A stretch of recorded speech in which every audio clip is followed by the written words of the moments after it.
جی شکریہ. بسم اللہ الرحمن الرحیم.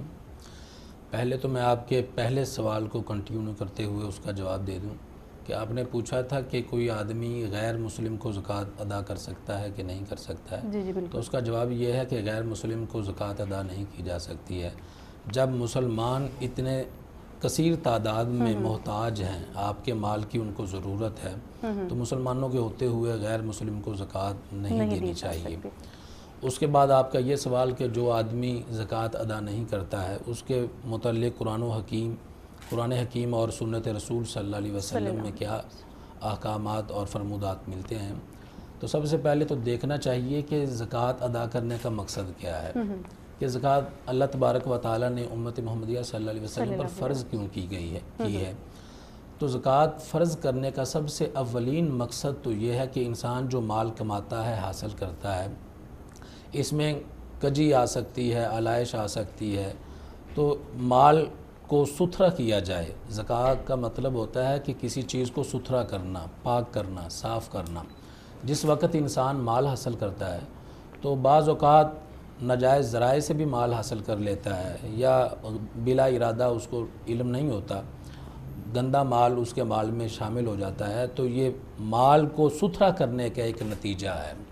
اور دوسری بات یہ ہے کہ اسلام ایک مکمل ضابطۂ حیات ہے جس نے ہر انسان کے لیے الگ الگ اس کے لوازمات کو، اس کی ضروریات کو مد نظر رکھتے ہوئے احکامات بیان کیے ہیں. تو اس کا ایک بنیادی مقصد یہ ہے کہ پورا معاشرہ ترقی کر جائے. جس وقت مجموعی افراد مالدار ہوں گے، ان کی ضروریات ان کے مال سے پوری ہوتی ہوں گی، تو وہ معاشرہ پورا ترقی کرے گا، وہ ملک ترقی کرے گا. اچھا، یہاں پہ میں آپ سے یہ کہتے جاؤں کہ ملتان سے ہمیں جہانگیر صاحب نے فون کیا ہے اور وہ آپ سے درخواست کریں کہ دعا کر دیں کہ اللہ تعالیٰ ان کے خانہ کعبہ میں حاضری فرما دیں. اللہ تبارک و تعالیٰ انہیں اور ہم سب کو اور جتنے بھی ہمارے ناظرین ہیں حضور علیہ الصلوۃ والسلام کے نالین کا صدقہ جتنا جلدی ہو سکے اللہ تبارک و تعالیٰ زیارت حرمین شریفین کی سعادت سے بہرہ فرمائے. اور روضہ رسول صلی اللہ علیہ وسلم کے سائے میں جیسے ہم یہاں نعت خوانی کر رہے ہیں اور حضور علیہ الصلوۃ والسلام کی بارگاہ عالیہ میں ہدیہ عقیدت پیش کر رہے ہیں، خالق کائنات اسی طرح ہمیں ہدیہ نعت پیش کرنے کی توفیق عطا فرمائے. الہی آمین. اپنے سوال کے جواب کو میں شروع کرتا ہوں کہ اس لیے زکوٰۃ کا حکم دیا گیا ہے کہ مجموعی معاشرہ اپنا ترقی کر سکے. جس وقت افراد انفرادی طور پر مالدار ہوں گے تو پورا معاشرہ ترقی کرے گا. پھر زکوٰۃ ادا کرنے کا ایک مقصد یہ بھی ہے کہ اللہ تبارک و تعالیٰ لوگوں کو دیکھ لے، آزما لے کہ وہ لوگ جو اپنا خون پسینہ ضائع کر کے اور اپنی محنت کر کے مال حاصل کرتے ہیں اور مال ان کو پیارا ہوتا ہے. مال کو مال کہا بھی اسی لیے جاتا ہے کیونکہ انسان کا جھکاؤ اس طرف ہوتا ہے. مال یمیلو کا عربی میں ترجمہ ہے جھکنا. ٹھیک ہے. تو مال کو اس لیے کہتے ہیں کہ انسان کی مکمل توجہ اس کی طرف ہوتی ہے، اس کی ساری توانائیاں مال کے لیے ہی صرف ہوتی ہیں، اس لیے اس کو مال کہا جاتا ہے. تو اللہ تعالیٰ آزمانا چاہتا ہے کہ میں دیکھوں تو صحیح کہ میرا بندہ میری خاطر اپنے مال کو میرے رستے میں قربان کرتا ہے کہ نہیں کرتا ہے. تو یہ مقصد بھی ہے. تو جو لوگ اپنا مال راہ خدا میں خرچ نہیں کرتے، اللہ تبارک و تعالیٰ قرآن کریم میں ارشاد فرماتا ہے الذین یکنزون الذھب والفضة ولا ينفقونها فی سبیل اللہ فبشرہم بعذاب علیم. جو لوگ اپنا مال سونا چاندی راہ خدا میں خرچ نہیں کرتے ہیں، زکوٰۃ ادا نہیں کرتے ہیں، اللہ تبارک و تعالیٰ ان کو دردناک عذاب کی بشارت دے رہا ہے.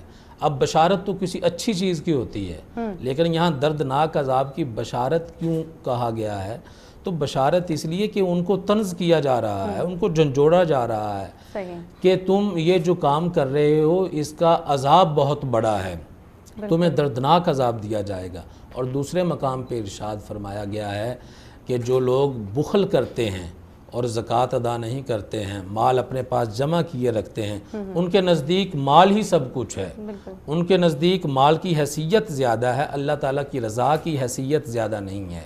اور اللہ تبارک و تعالیٰ کی خوشنودی کی اہمیت نہیں ہے، وہ سانپ بن کے اپنے مال پہ بیٹھے رہتے ہیں، اللہ تعالیٰ فرماتا ہے کہ انہیں یہ لگتا ہے کہ یہ ان کے لیے بہتر ہے، بلکہ یہ ان کے لیے بدترین ہے، بہت برا ہے۔ یہی مال ان کے گلے میں توق بنا کے ڈالا جائے گا اور ان کو عذاب دیا جائے گا۔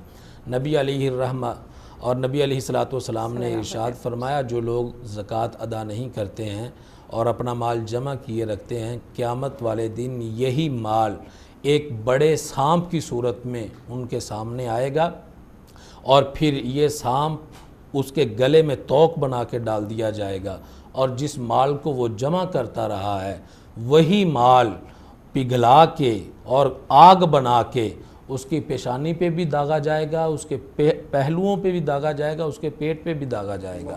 اس قدر اللہ تبارک و تعالیٰ نے عذاب رکھا ہوا ہے جو لوگ زکوٰۃ ادا نہیں کرتے ہیں۔ اور سیدنا ابوبکر صدیق رضی اللہ تعالیٰ عنہ جس وقت آپ منصب خلافت پہ فائز ہوئے تھے، اس وقت جو سب سے پہلا فتنہ اٹھا تھا وہ یہ منکرین زکوٰۃ کا اٹھا تھا۔